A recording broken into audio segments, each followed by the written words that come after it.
Assalamualaikum warahmatullahi wabarakatuh. Selamat pagi anak-anakku sekalian, anak-anak kelas 3 yang Bapak cintai.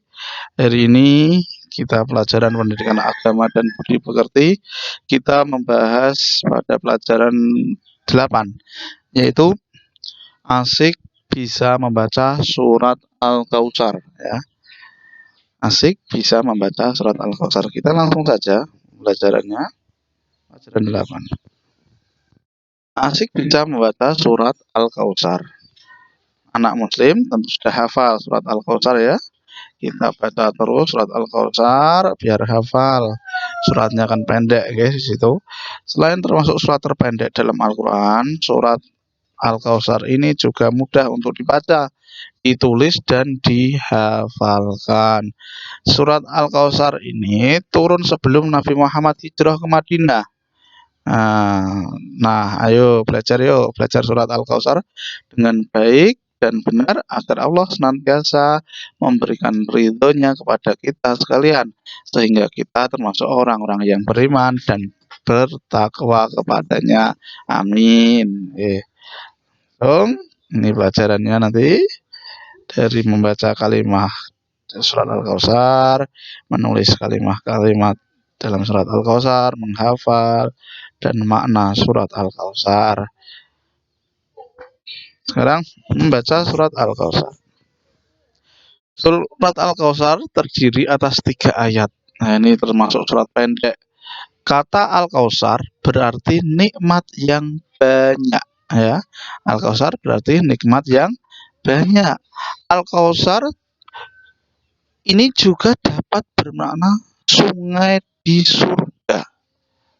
Sungai di surga. Surah Al-Kautsar turun di Mekah, maka termasuk golongan Makiyah. Kalau turunnya di Madinah termasuk golongan Madaniyah. Bedanya itu kalau di Madinah biasanya suratnya panjang-panjang, kalau di Mekah suratnya pendek-pendek. Itu seperti surat Al-Kautsar ini. Ini surat Al-Kautsar ini suratnya pendek.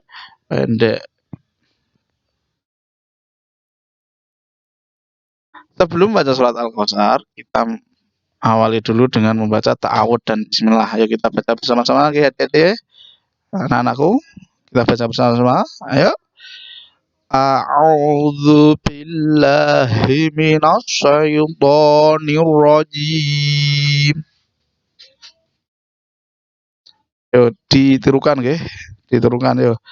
Bismillahirrahmanirrahim.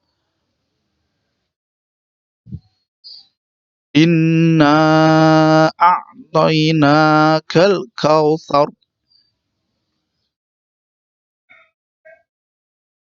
Fasholli li rabbika wanhar. Inna syani'aka huwal abtar. Shadaqallahul azim. Alhamdulillah, kita sudah membaca surat Al-Kautsar. Itu nanti dibaca berulang-ulang, ya, biar hafal, biar kalian mudah dalam menghafal. Caranya dibaca berulang-ulang, baca terus. Nanti akan hafal dengan sendirinya. Lanjut. Di sini artinya dari surat Al-Kautsar, arti dari ta'awud, aku berlindung kepada Allah dari godaan setan yang terkutuk dengan menyebut nama Allah yang Maha Pengasih lagi Maha Penyayang. Sungguh kami telah memberimu Muhammad nikmat yang banyak, maka laksanakanlah salat karena Tuhanmu dan berkurbanlah sebagai ibadah dan mendekatkan diri kepada Allah. Sungguh orang-orang yang membencimu dialah yang terputus dari rahmat Allah. Nah, di sini surat Al-Kautsar berisi tentang perintah bersyukur karena Allah. Bersyukur karena Allah telah memberi kita nikmat yang besar, nikmat yang banyak, anugerah yang banyak. Bersyukur dilakukan dengan cara rajin sholat dan berkurbanlah.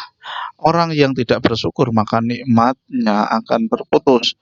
Untuk itu kita harus terus-menerus bersyukur kepada Allah agar tidak terputus pula karunia Allah yang diberikan kepada kita. Ya. Selain bersyukur, kita juga diwajibkan untuk rajin sholat dan berkorban bila mampu. Membaca Al-Quran surat Al-Kautsar dengan fasih pun merupakan salah satu syukur kita dalam mengungkapkan rasa syukur kepada Allah. Jadi membaca surat Al-Kautsar, membaca Al-Quran dengan baik itu juga termasuk rasa syukur kita kepada Allah. Diberi nikmat bisa bicara, bisa melihat, kita membaca, kita mengaji, kita sholawat, itu termasuk rasa syukur kita. Membaca surat Al-Kautsar harus dengan fasih. Fasih adalah membaca sesuai dengan makhraj dan tajwid. Nah, ini yang perlu dibedakan. Ini lanjut ya. Lanjut.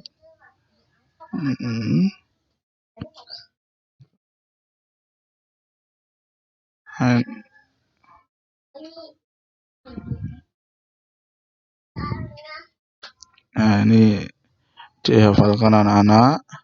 Makna dari surat Al-Kautsar di sini. Ini perintah untuk bersyukur kepada Allah. Tadi sudah Bapak jelaskan bahwa Allah telah memberikan nikmat kita yang besar. Bahkan udara yang kita hirup ini pun adalah nikmat dari Allah. Kita harus mensyukurinya. Kalau kita di rumah sakit seperti itu, oksigen bayar mahal. Tapi kalau kita tidak hidup di dunia ini, kita tidak harus membayar oksigen oleh Allah. Udara yang kita hirup itu adalah kenikmatan dari Allah. Kenikmatan tersebut ini termasuk kenikmatan iman, kesehatan, kebahagiaan, kepandaian, rezeki, orang tua yang menyayangi kita, sahabat yang baik dan sebagainya.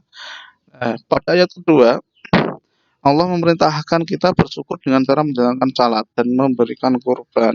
Salat merupakan ungkapan syukur karena kita menjadi orang yang beriman. Berkurban adalah bersedekah kepada orang yang membutuhkan, seperti pada fakir miskin, anak-anak yatim, dan orang-orang jompo. Nah, ini berkurban ini adalah gambar ada anak memberi daging kurban kepada seorang kakek. Nah, ini jadi peduli sama adalah memperhatikan nasib orang lain sama seperti kita di dunia ini. Setiap orang nasibnya berbeda-beda. Ada yang kaya, ada yang juga miskin, ada yang senang, tapi ada juga yang susah, ada yang pintar, ada juga yang belum pintar, ya. Ada yang sehat, ada juga yang sakit. Maka kita harus peduli sesama, saling membantu, saling memiliki sikap empati. Nah, yaitu dapat merasakan, artinya itu dapat merasakan apa yang dirasakan orang lain, itu namanya empati. Nah, jika ada teman yang sakit, maka kita bisa merasakan sakitnya, ikut merasakan, oh iya nak sakit rasanya gak penak. Jika ada saudara yang susah, kita juga merasakan susahnya sehingga kita tergerak untuk membantunya. Peduli sesama termasuk sikap berbudi. Makanya kita harus memiliki sifat peduli ya. Nah, ini kita saling menolong, peduli kepada para fakir dan miskin dan anak yatim. Peduli juga kepada teman atau saudara yang sakit. Nah, pernah kita menengok saudaramu yang sakit? Itu adalah contoh sikap peduli sesama. Saudara yang sakit perlu dihibur dan dijenguk agar tidak merasakan kesepian dan kesakitan. Ketika kita menjenguk, kita akan merasakan senang sehingga akan meringankan rasa sakitnya.